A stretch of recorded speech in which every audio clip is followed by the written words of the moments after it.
91 சங்கீதம் 7 வசனம். உன் பக்கத்தில் 1000 பேரும் உன் வலது புறத்தில் 10,000 பேரும் விழுந்தாலும் அது உன்னை அணுகாது. அல்லேலூயா.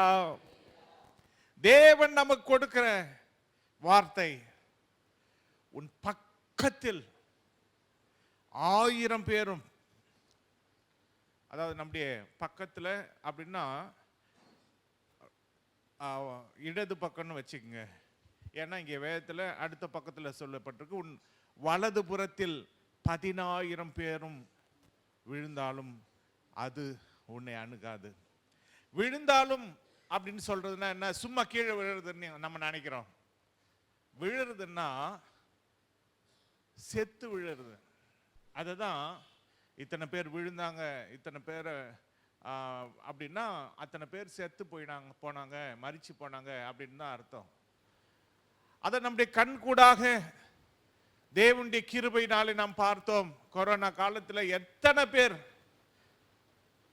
மரிச்சாங்க, ஆனா தேவன் நம்மளை உயிரோட வச்சிருக்கிறார். அப்ப நம்ம பக்கத்துல 1000 பேர் விழுந்தாங்க. அதனால நமக்கு எந்த ஒரு காரியமும் நம்மளை அணுகவே அணுகாது என்றுதான் தேவனாய் கர்த்தர் நமக்கு சொல்லுகிறார். இங்க ஏன் நம்மளை அணுகாது? 1ஆம் வசனத்துல, உன்னதமானவரின் மறைவில் இருக்கிறவன் சர்வ வல்லவருடைய நிழலில் தங்குவான். நாம யாருடைய மறைவிலே இருக்கிறோம்? உன்னதமானவரின் மறைவில் இருக்கிறோம், சர்வ வல்லவருடைய நிழலில் இருக்கிறோம்.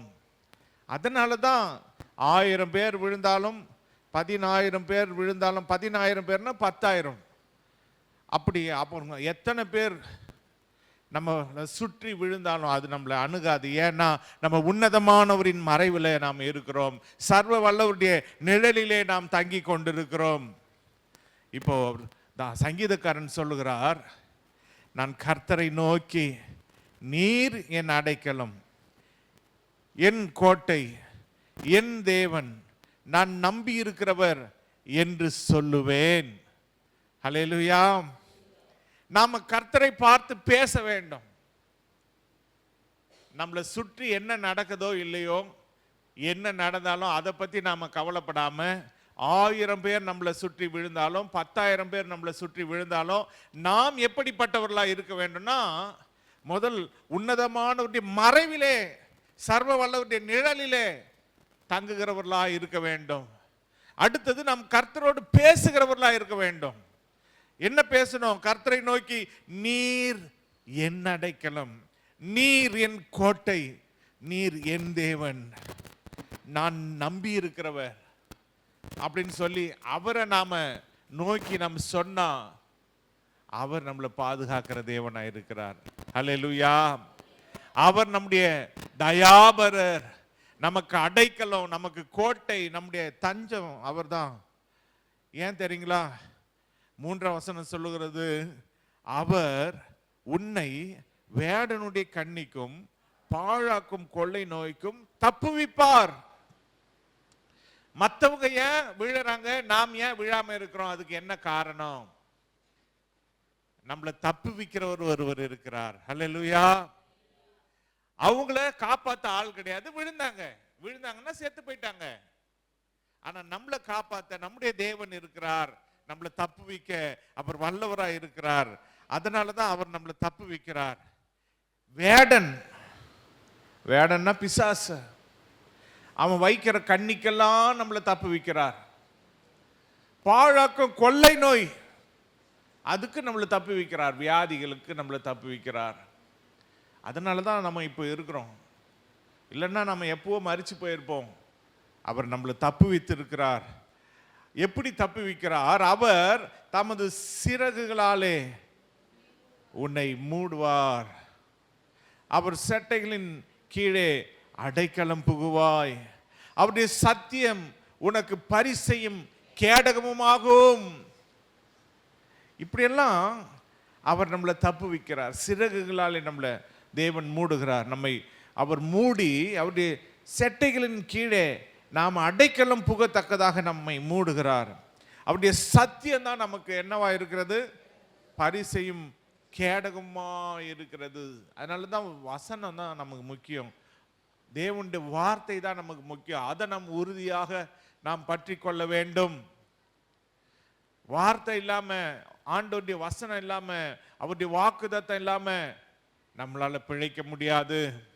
மனிதன் அப்பத்தினால மாத்திரமல்ல, தேவனுடைய வாயிலிருந்து புறப்படுகிற ஒவ்வொரு வார்த்தையினாலும் பிழைப்பான். ஆண்டவருடைய வார்த்தை தான் நம்மளை பிழைக்க வைக்கும்.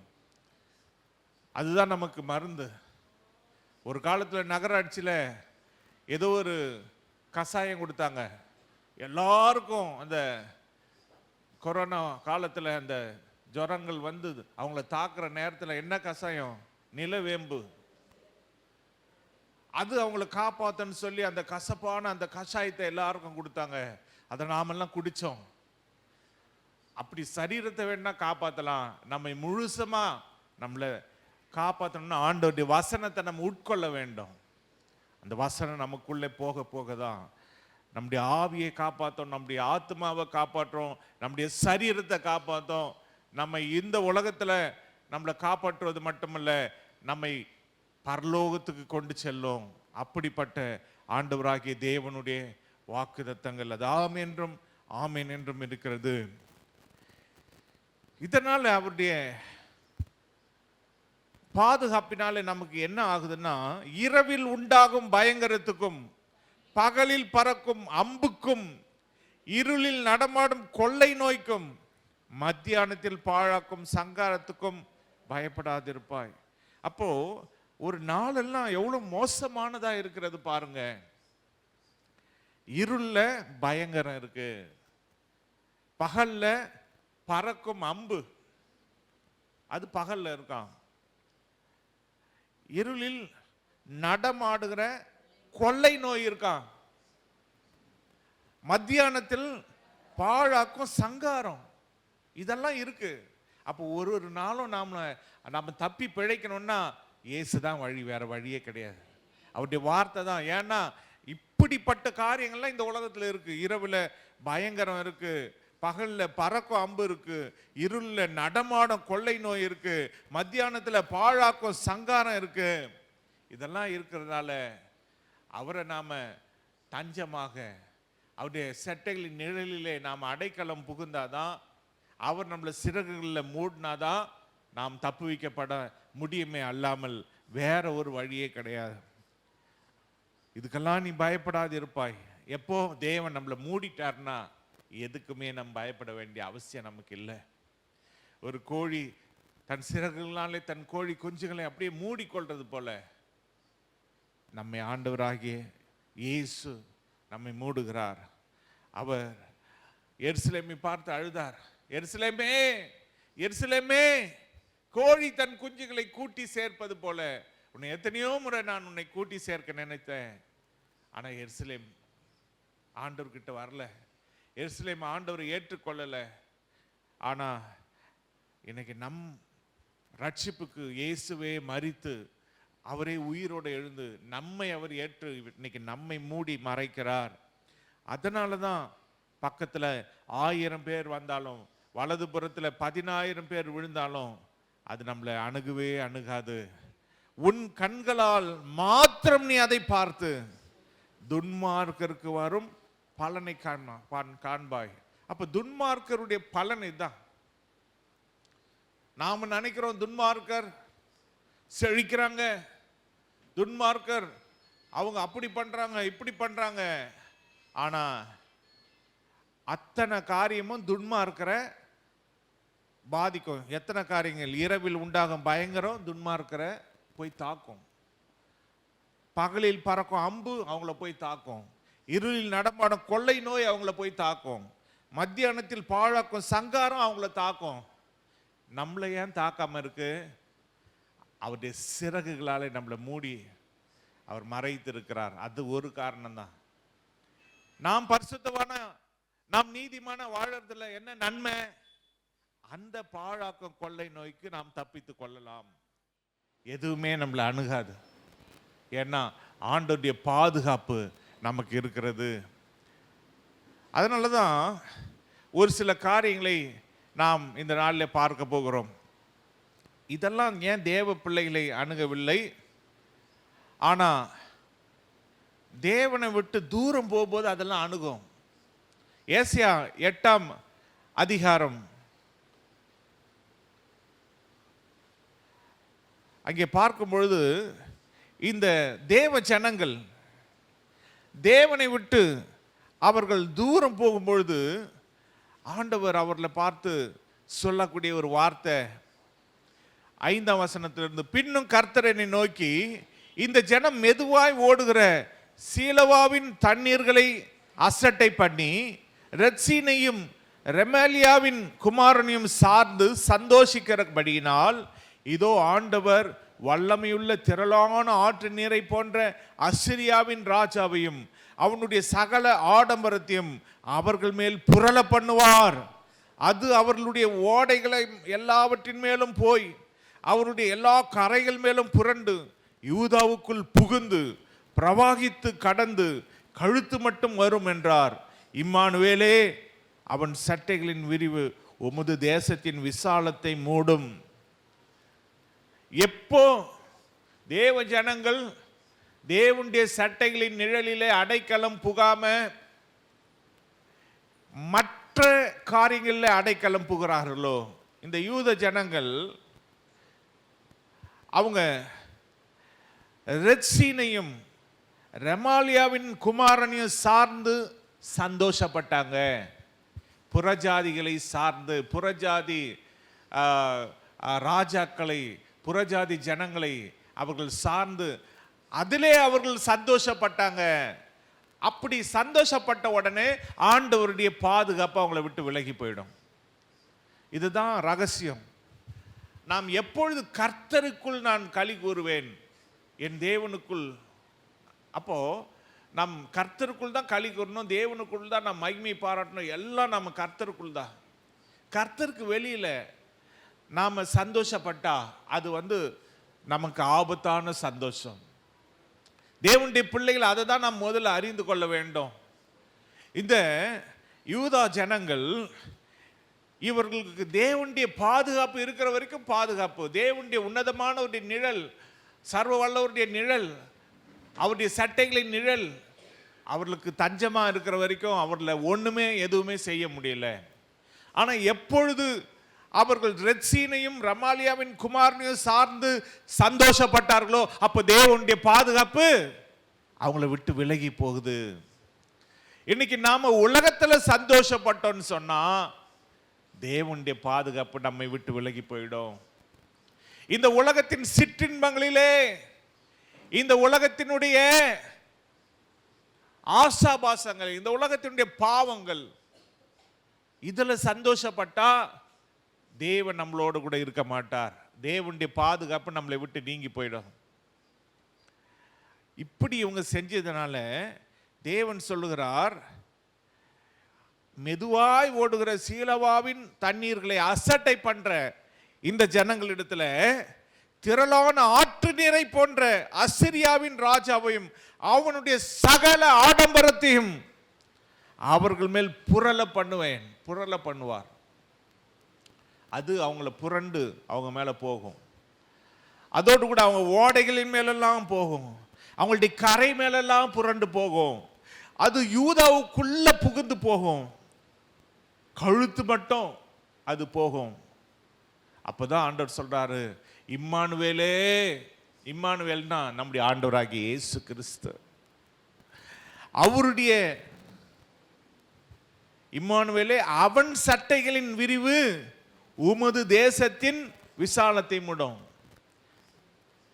தேவனுடைய சட்டைகள் தான் நமக்கு அடைக்கலமா இருக்கணும். ஆனா எப்போ தேவனுடைய சட்டைகளின் நிழலை அசட்டை பண்ணி உலகத்துல சந்தோஷப்படுறாங்களோ தேவ ஜனங்கள், அப்போ அவங்கள பார்த்து ஆண்டவர் சொல்றாரு, நீ என்னுடைய சட்டைகளின் நிழலை அசட்டை பண்ணி போனியே, இப்ப அவனுடைய சட்டைகளின் விரிவு உன்னை மூடும். பிசாசுடைய சட்டைகளின் நிழல் மூடும். அப்போ திரும்ப எல்லாம் வந்துடும். பறக்கும் அம்பு வரும், பாழாக்கும் கொள்ளை நோய் வரும், பயங்கரங்கள் வரும், எல்லாம் வரும். இன்னைக்கு நாம் விழாம இருக்கிறதுக்கு தேவனுடைய சட்டைகளின் நிழல், அதில் நாம் அடைக்கலமா இருக்கிறது. உலகம் விழுறதுக்கு காரணம் பிசாசுடைய சட்டைகளின் நிழல். அதனால 1000 10000 பேர்னு கீழே விழுந்து கொண்டே இருக்கிறாங்க. விழுந்து கொண்டிருந்தா மரித்து கொண்டு இருக்கிறாங்க. நாம் நிற்பதும் நிர்மூலமாகாமல் இருப்பதும் தேவனுடைய சுத்த கிருபை. ஏன்னா அவருடைய நிழலில் நாம் இருக்கிறோம். ஆனா எப்போ ஒரு தேவ பிள்ளை தேவன் நிழலை, தேவனுடைய சட்டைகளை, அடைக்கலத்தை அசட்ட பண்றாங்களோ, அப்போ ஆட்டோமேட்டிக்கா அவனுடைய சட்டைகளின் விரிவு அவங்கள மூடும். பிசாசினுடைய சட்டைகள், அவனுடைய நிழல் அவங்கள மூடும், அவங்க வீழுவாங்க. இதுதான் ரகசியம். அதனால தான் இம்மானுவேலே ஆண்டவர் இயேசு, இயேசுவே உம்முடைய தேசத்தை அவனுடைய சட்டைகள் மூடுமே, என்ன ஜனங்கள் அப்படி செஞ்சிட்டாங்க அப்படின்னு சொல்லி ஆண்டவர் இயேசுவுக்கு ஒரு வார்த்தை தேவன் சொல்லுகிறார். உம்முடைய தேசத்தின் அந்த ஜனத்தை, அந்த தேசத்தை அந்த சட்டைகள் மூடும். அந்த ராஜாவின், அந்த அசரிய ராஜாவின் சட்டைகள் அது அவர்களை மூடும். இன்னைக்கு தேவ பிள்ளைகள் தேவனை விட்டு அசட்டை பண்ணி தேவனை விட்டு தூரம் போனா பிசாசுடைய சட்டைகள் தான் நம்மளை வந்து மூடும். நம்ம எச்சரிக்கையா இருக்க வேண்டும். அல்லேலூயா. எரேமியா தீர்க்கதரிசியின் புஸ்தகத்தில் 45ஆம் அதிகாரம் அங்கே 1ஆம் வசனத்திலிருந்து பார்த்தோம் என்று சொன்னால், பாருக் என்ற ஒரு மனிதனை குறித்து நீங்க வாசிக்க வேண்டாம், நான் உங்களுக்கு வேகமாக சொல்லுகிறேன். இந்த பாருக் என்றவன் யார்? எரேமியா தீர்க்கதரிசி சொல்ல சொல்ல வசனங்களை எழுதின ஒரு எரேமியா தீர்க்கதரிசியின் கூட இருந்த ஒரு உடன் ஊழியக்காரன். இப்படி எரேமியா தீர்க்கதரிசியோட கூட இருந்த ஒரு மனுஷன், எரேமியா தீர்க்கதரிசி அவர் சிறைச்சாலையில் இருப்பார், சில நேரம் அடிபட்டு இருப்பார், சில நேரத்தில் வியாதியா இருப்பார், பலவீனமா இருப்பார். அதனால அவரால் எழுத முடியாது. ஆனால் அவர் சொல்ல சொல்ல இந்த புஸ்தகத்தை, வசனங்களை பாருக் என்பவன் எழுதினான். இப்படி வசனத்தை எழுதின அந்த பாருக்கை குறித்து தேவன் சொல்லுகிற ஒரு வார்த்தை 2ஆம் வசனத்திலிருந்து, பாருக்கே உன்னை குறித்து இஸ்ரவேலின் தேவனாகிய கர்த்தர் சொல்லுகிறது என்னவென்றால், நீ இப்பொழுது எனக்கு ஐயோ, கர்த்தர் என் நோவை சஞ்சலத்தால் வர்த்திக்க பண்ணினார், என் தவிப்பினால் இளைத்தேன், இளைப்பாறுதலை காணாதே போனேன் என்று சொன்னாய் என்கிறார். இதோ நான் கட்டினதையே நான் இடிக்கிறேன், நான் நாட்டினதையே நான் பிடுங்குகிறேன், இந்த முழு தேசத்துக்கும் இப்படியே நடக்கும். பாருங்க, இதில் நாம் கவனிக்க வேண்டிய விஷயம் 2 காரியம். நான் கட்டினதை நான் இடிக்கிறேன் அப்படின்னா அது மாதிரியும் நம்ம எடுத்துக்கொள்ளலாம். நான் கட்டின நான் இடிக்கிறேன். அப்போ நம்ம எதனா சொல்ல முடியுமா? யாரோ ஒருத்தர் ஒரு எதையோ ஒன்று கட்டுறாங்க, அவங்க அதை இடிக்கிறாங்க. கட்டும் போதும் நம்மளால ஒன்றும் சொல்ல முடியாது, அவங்க இடிச்சாலும் நம்ம ஒன்றும் சொல்ல முடியாது. அது ஒன்று. அதே போல அவர் சொல்றார், நான் நாட்டினதையே நான் பிடுங்குகிறேன். நான் நாட்டின நான் பிடுங்குறேன். இதுக்கு யாருன்னா எதனா சொல்ல முடியுமா? இப்போ நம்மை யார் கட்டினது? தேவன் தான் கட்டி இருக்கிறார். அப்போ அவர் நம்மளை இடிக்க முடியுமா? முடியும். நம்மை நாட்டினது யார்? தேவன் தான் நம்மளை நாட்டி இருக்கிறார். நம்மளை பிடுங்க முடியுமா? முடியும். இன்னொரு பக்கம் நம்ம எடுத்துக்கிட்டா, நான் கட்டினதையே நான் இடிக்கிறேன்னா அப்படி நம்ம எடுத்துக்கலாம். நான் நாட்டினதையே நான் பிடுங்குகிறேன் அப்படின்னா நாம தானா முளைச்சவங்களா இருந்தா என்ன ஆகும்? நிறைய பேர் என் சுயபலத்தினாலே நான் கட்டப்பட்டிருக்கிறேன், நானே முளைச்சி வந்துட்டேன் அப்படின்னு தற்பெருமை பேசுறவங்க, தங்களை மைமைப்படுத்துறவங்க, அவங்க கதியெல்லாம் அவர் நட்டதையே அவர் இடிக்கிறார்னா நாமளே ஏமாத்துறோம்.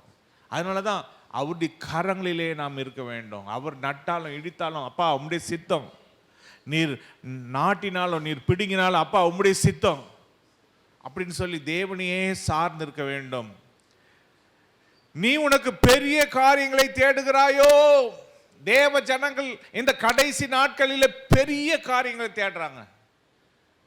4 வசனத்தை எழுதின உடனே இந்த பாருக் என்பவர் எரேமியா தீர்க்கதரிசி சொன்ன வசனங்களை எழுதுறவர்.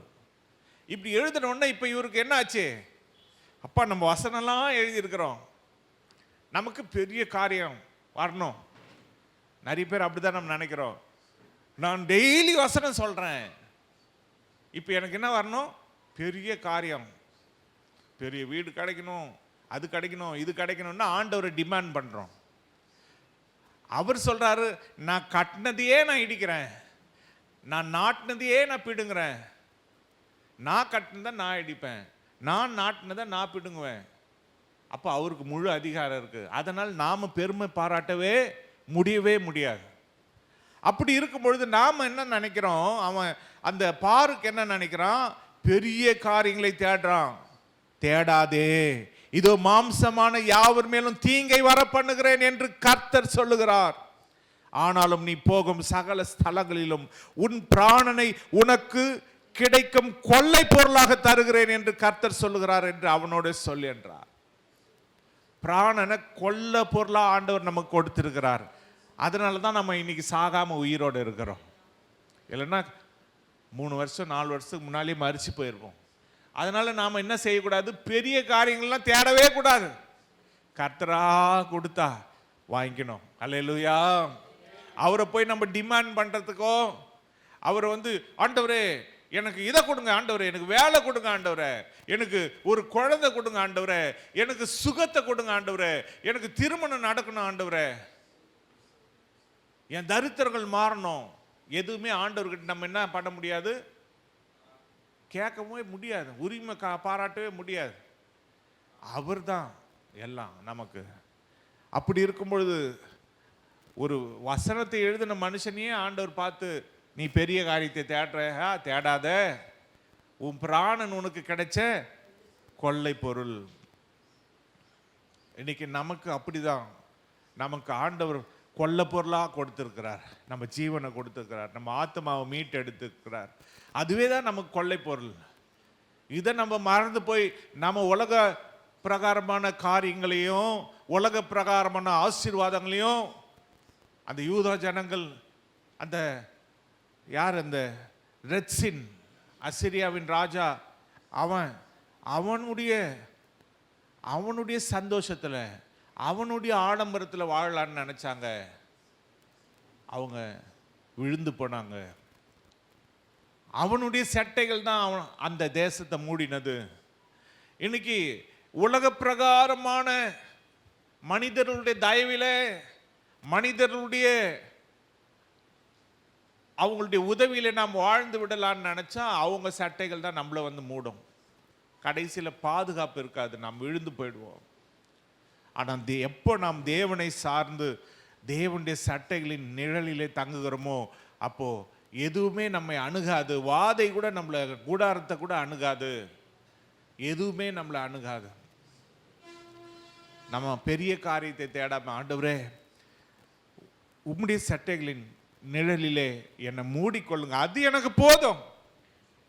அவருடைய சட்டைகளின் நிழலில் மூடினா அவர் தேவையானதை நமக்கு தருவாரா தரமாட்டாரா? வேண்டியதை சரியான நேரத்துக்கு தருவார்.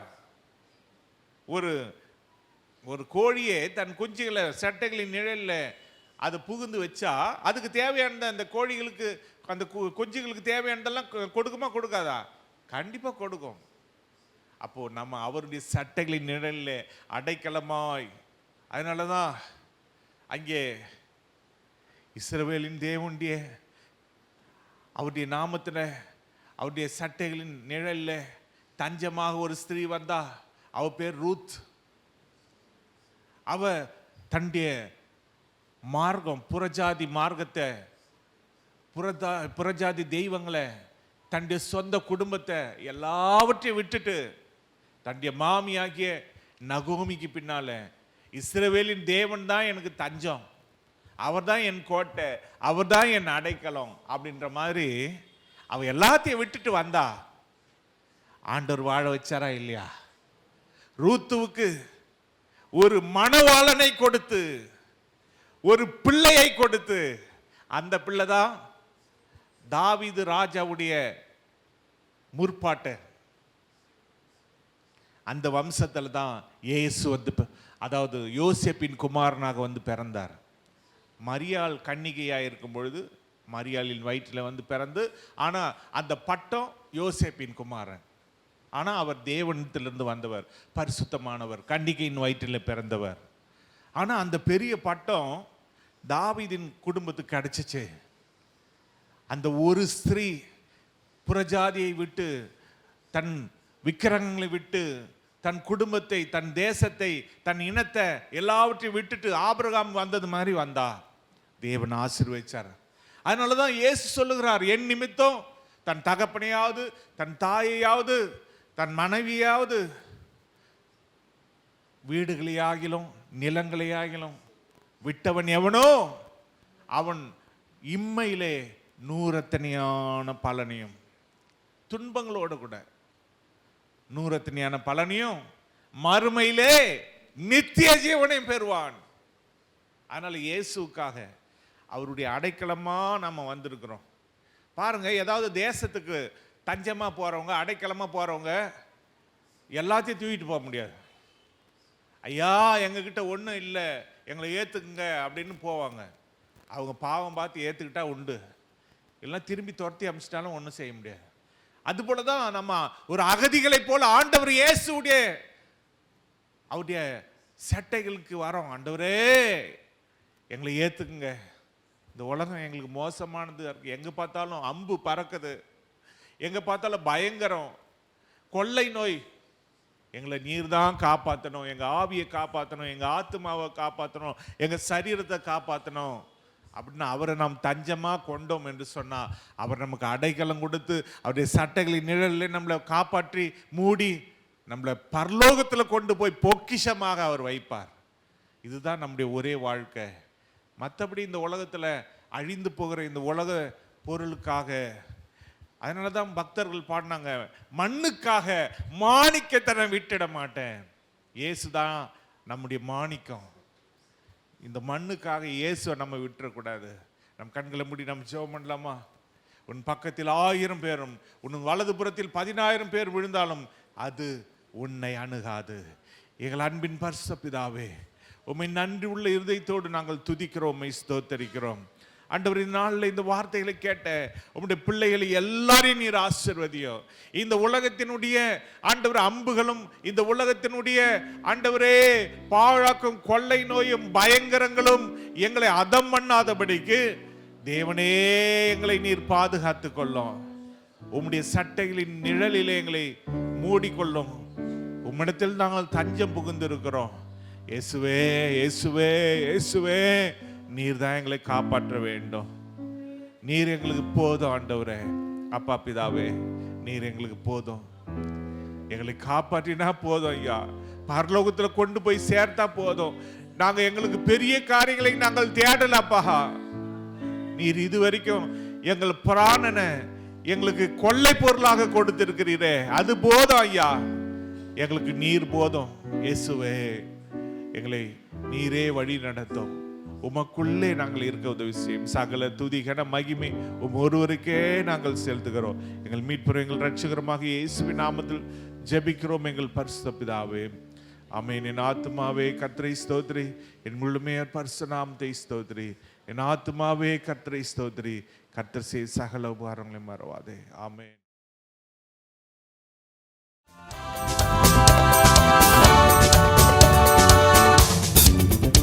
அவர் வரும் நாளிலே என்னை காரம் அசைத்து அன்பாய் கூப்பிட்டு சேர்த்து கொள்வார். அவர் வரும் நாளிலே என்னை காரம் அசைத்து அன்பாய் கூப்பிட்டு சேர்த்து கொள்வார். தமது ஜீவனை எனக்கும் அளித்து ஜீவன் தமது ஜீவனை எனக்கும் அளித்து ஜீவன் பெற்றுக்கொள் என்று ஆனந்தமே ஆனந்தமே பரமானந்தமே, இது மாபெரும் பாக்கியமே. ஆனந்தமே பரமானந்தமே, இது மாபெரும் பாக்கியமே. இந்த பாத்திரத்தின் சொந்தக்காரர் அவர், இந்த பாத்திரத்தின் சொந்தக்காரர் அவர், எந்த உள்ளத்தின்